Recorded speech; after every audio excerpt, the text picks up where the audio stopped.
Një tjetër rast i trafikut të drogës me post është zbuluar nga antidroga e Tiranës. Në pranga ka rënë Manuel Morela në momentin që ishte duke marrë pakon me një drogë në pikë postare në Tiranë. Hetimet kishin nisur prej disa muajsh në drejtimin e prokurorisë pranë gjykatës së shkallës së parë të jurisdiksionit të përgjithshëm në Tiranë.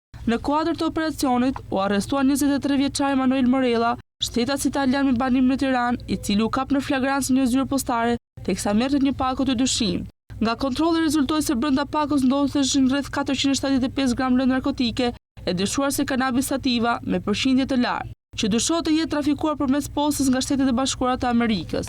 Pas ndalimit të tij, policia kreu kontrolle në banesën të dyshuarit, ku u zbuluan dhe sekuestruan edhe 442 gram të tjerë të së njëjtës lëndë narkotike, një shumë e konsiderueshme parash, si edhe 7 aparate celular që dyshohet se janë përdorur për të koordinuar aktivitetin kriminal.